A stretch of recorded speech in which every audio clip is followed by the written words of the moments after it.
This is a history lesson for you guys, and it's about St. Patrick himself, yeah. So you guys all gather around and we're gonna drop some knowledge on you, okay? Doesn't matter if you're deaf or hearing, we're just gonna tell you the story. A long, long time ago, I think in around 1304, in the woods of Ireland, with all the potato fields around, there was a little cottage, a small little old cottage, you know. And there was a little area in the fields, you know, like with an orange cat running around. There was a family of farmers, and they were very strong Catholic belief. You know, they always had their rosary with them. And last of their 13 kids was the youngest, and he was deaf himself. His name was Patrick. And he had these weird little pointy ears and a weird little strong beard. He had a beard at 4 years old. Yeah, I'm saying it right. He was really nice, but he was super aggressive, always sharing information and this language that was inside of him just bursting out. He would sign all the time, and people would come all the way around and just look at him, and he became king of the village. King. He was only a boy, but he was still the king. It was amazing.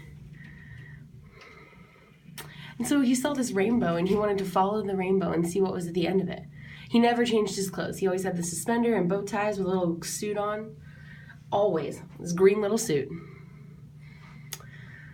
So he saw this rainbow, and at the end of the rainbow was this shiny pot of gold.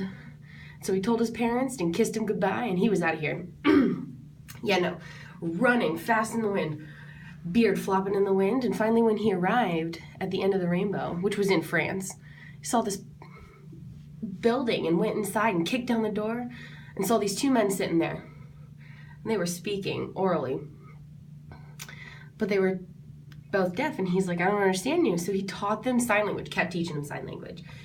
Do you know who it was? It was Laurent Claire and Gallaudet. So he taught them, and they were like, what is this language? This is amazing. And he shared this language all with inside of him. They're like, this is amazing. No longer oralism. Oh my God, it was absolutely amazing. They loved it. And so they were like, we need to give you a name sign. So they gave him this name sign, like a twist on his arm, and they were like, oh, because it's got this like grotesque boil, and it's even got hair out of it. It was really gross. And they're like, you need to go to the doctor. You need to go to the doctor, Patrick. It's really gross. Oh, he's like, no, this is my identifier. So they decided that they were going to go to America so that they could teach all the deaf people this language. And so the three of them, they got in a rowboat. But Laurent and Gallaudet just sat in the back, and Patrick, with his strong muscles and his beard flowing in the wind and his bow tie going, suit going to the back, he just rowed all the way. You should have seen the waves coming from the boat. Oh my God, it only took him a few hours. It was so easy. And he was like, yeah, I got this, came all the way to America. He wasn't even tired. None at all. Finally, they arrived, and they decided to open a university. Patrick, he dug it himself with his bare hands, and they called it Patrick University, PU, which was very appropriate because he smelled so bad. He hadn't changed his clothes since he was 5. His beard and ears, oh, it was so gross, and they were dirty. It was full of potatoes. But, you know, he was aggressive, and the potatoes were everywhere.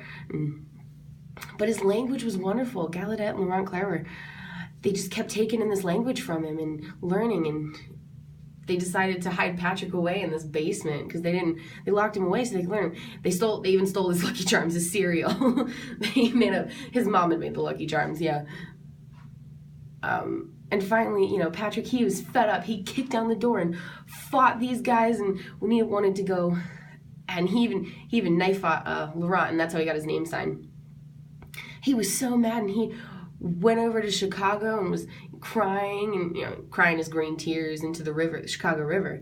And it was just, he finally, you know, traveled over to San Francisco and ate his gold in the mountains, and that's the story. That's the story of St. Patrick. So tonight, when you're enjoying your green beer, thank St. Patrick for his oppression and his invention. You know, accept this and honor his aggressiveness and his beard with his bow tie and his weird little pointy ears. Bye.